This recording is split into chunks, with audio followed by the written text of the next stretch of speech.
Children, today we are going to study chapter 7 pronouns, and this is for class 6th, 7th and 8th grammar, army edition. Alright, so let's begin the session. सबसे पहले जानते हैं कि pronoun क्या होता है. Pronoun वो शब्द होते हैं जो संज्ञा को यानी नाउन को रिप्लेस करते हैं. For example, Sameera is an intelligent girl, तो समीरा नाउन हो गया और समीरा को रिप्लेस किया शी ने, तो शी क्या हो गया? प्रोनाउन हो गया. एवरीवन लाइक्स हर, तो एवरीवन क्या हो गया? प्रोनाउन हो गया. और हर जो है वो भी प्रोनाउन है. ठीक है, सो एवरीवन लाइक्स हर. अब जानते हैं कि एंटीसीडेंट क्या होता है. An antecedent is the noun that comes before a pronoun. तो एक ऐसा नाउन होता है एंटीसीडेंट जो प्रोनाउन के पहले आता है, which the pronounce refer. Understand. अब जानते हैं कि काइंड्स ऑफ प्रोनाउन क्या होता है. काइंड्स ऑफ प्रोनाउन में सबसे पहले there are 10 types of pronouns. 10 तरह के प्रोनाउन होते हैं, जिसमें हम जानते हैं कि पर्सनल प्रोनाउन क्या होता है.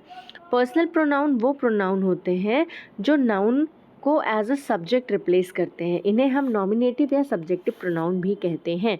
जैसे आई, यू, ही, शी, इट, दे, ये क्या है? सब्जेक्टिव प्रोनाउन है.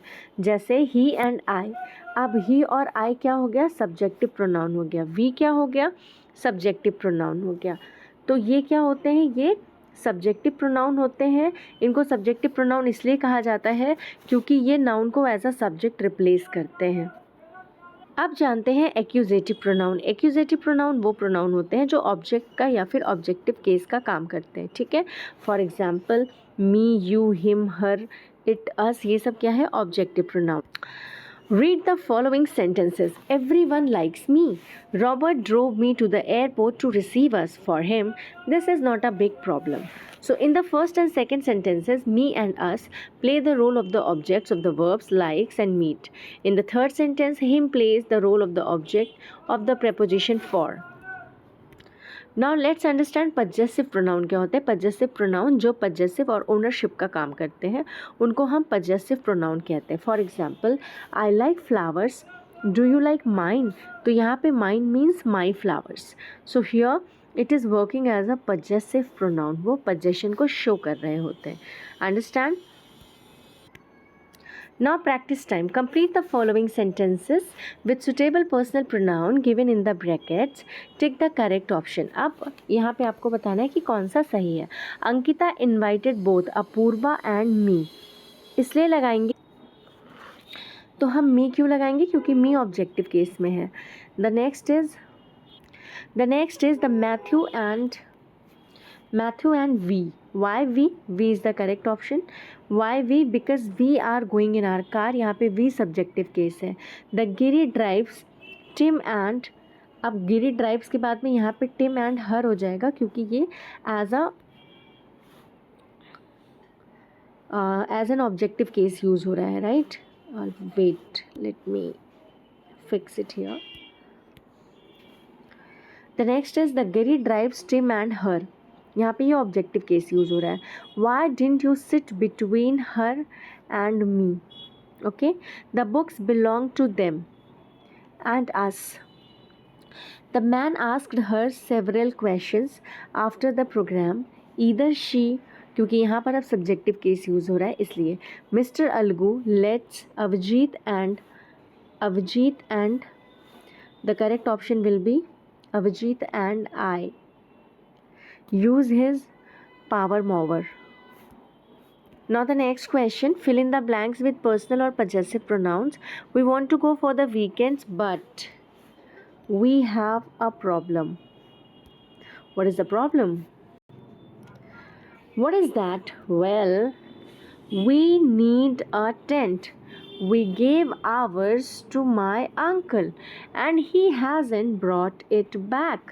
Can you lend us yours? Well, I do not have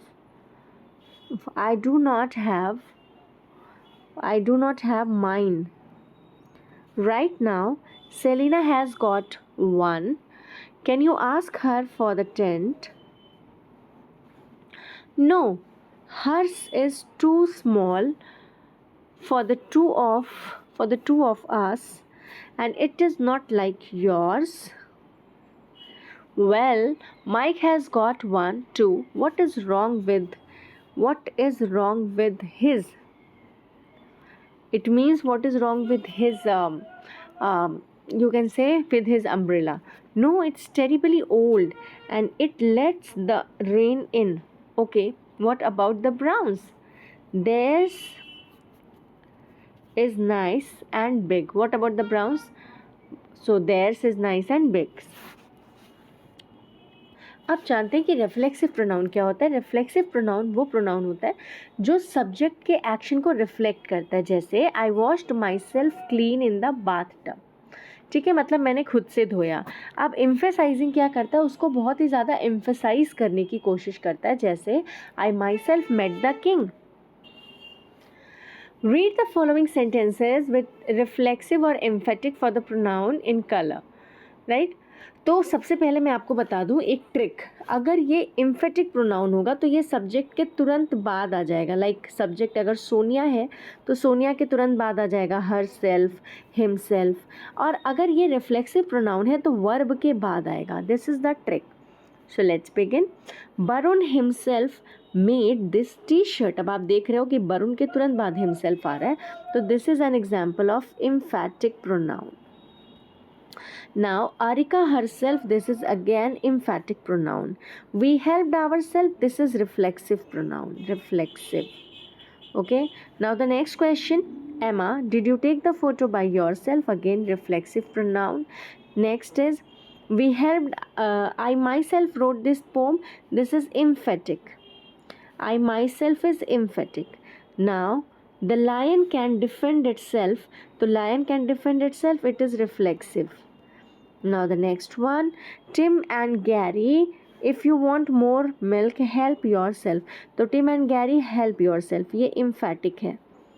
Next one is Ninakshi and Manjari themselves collected. तो ये help yourself, excuse me, ये help के बाद आ रहा है बेटा, इसलिए ये reflexive हो जाएगा. Sorry for that. मैंने एक्चुअली हेल्प नहीं देखा था तो इसलिए मैंने इम्फैटिक कर दिया था.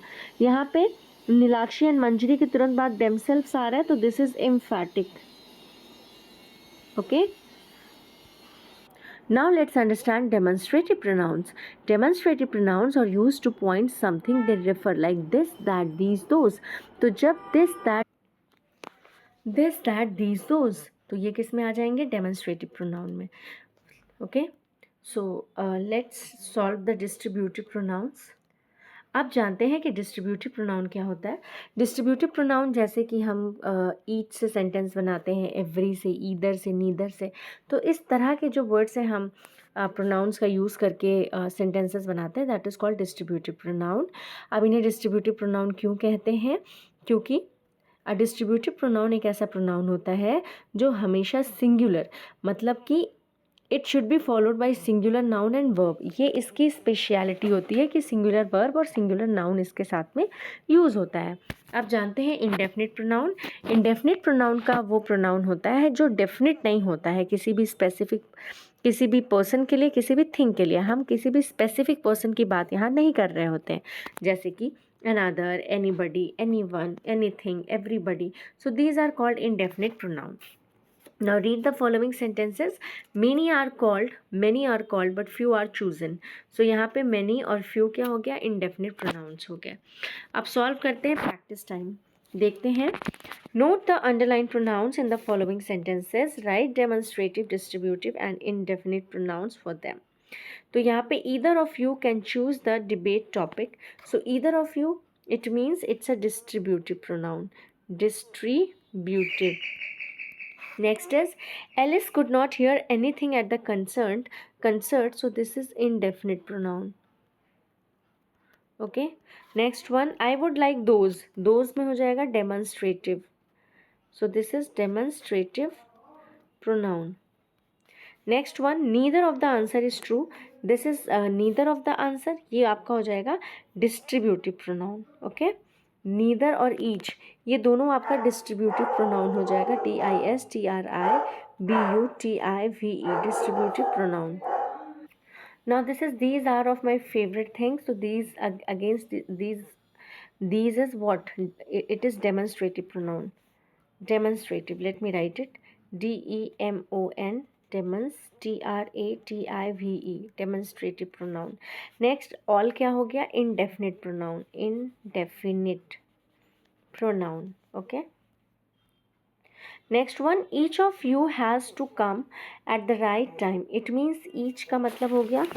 Each is what? This is distributive pronoun. Distributive pronoun. Distributive pronoun. Okay. Next is these are most comfortable seats. So these are demonstrative pronoun. Demonstrative. Next, all is what? Indefinite. I'm just writing INDE. Next is read the text and fill in the blank with the suitable demonstrative pronoun. So this is Ankush showed. अब हमें सिर्फ demonstrative यानी 4 ही demonstrative होते हैं. This that these those, उन्हीं को fill करना है, इसके अलावा और कुछ भी नहीं. अंकुश showed his new phone to his friend Tushar. This is mine. इसके बाद he said this was given to me yesterday. Next, this is mine. He said that was. अब कल को मिला था ना उसको. So that was given to me yesterday by my father. Tushar then pointed to his phone which was on the desk a few miles away. That one is mine. He said, it's only a month old. That was bought for me at Christmas.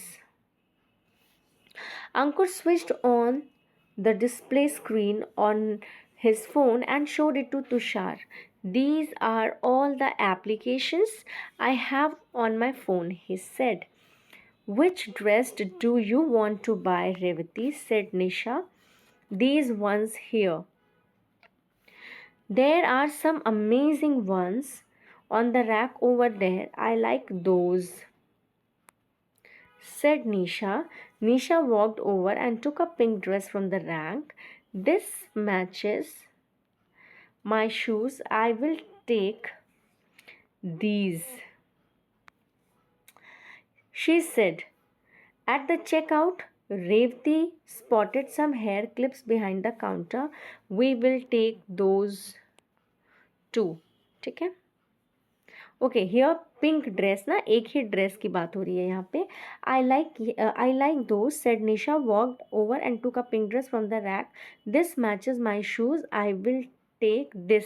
यहाँ पे this कर देंगे, ठीक है, क्योंकि सिर्फ pink dress की बात हो रही है. नाउ इंटैरोगेटिव प्रोनाउन, जो क्वेश्चन पूछने का काम करते हैं वो इंटैरोगेटिव प्रोनाउन होते हैं. अब रिलेटिव प्रोनाउन क्या होते हैं? जो रिलेशन बताते हैं किसी भी क्लॉज का, फ्रेज का, नाउन के या प्रोनाउन के साथ में. For example, Savitri wrote to the person whom she had met last month. अब यहाँ पे इस नाउन का इससे रिलेशन बताया जा रहा है whom she had met last month से. ठीक है. अब देखते हैं कि हम रिलेटिव प्रोनाउन कहाँ कहाँ यूज़ करते हैं.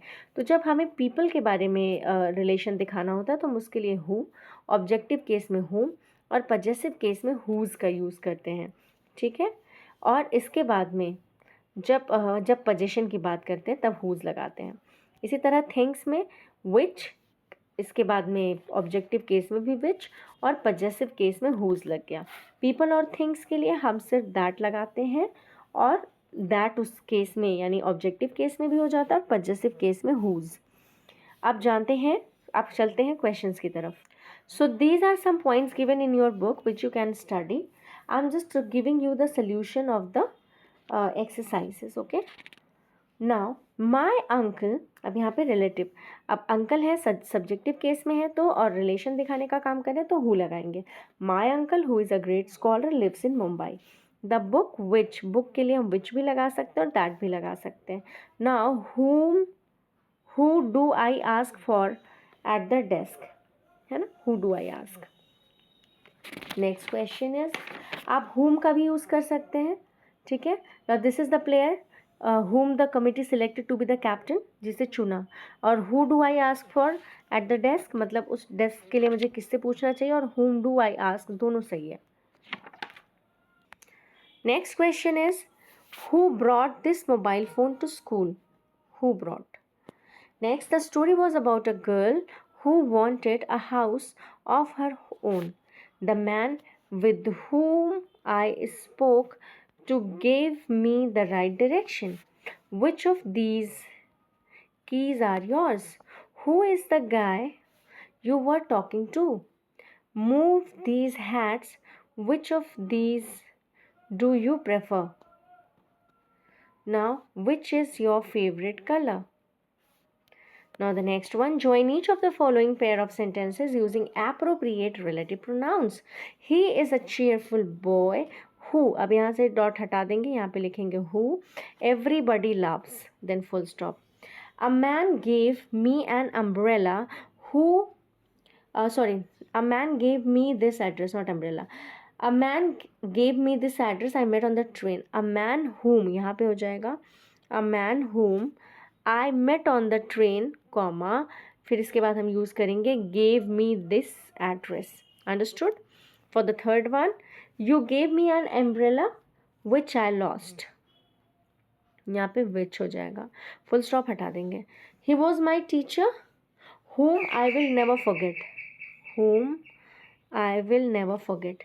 That is the road which, that is the road which leads, it हटा देंगे, which leads to the railway station. Everybody went to the party which, यहाँ पे भी which हो जाएगा, which they enjoyed very much, it हटा देंगे.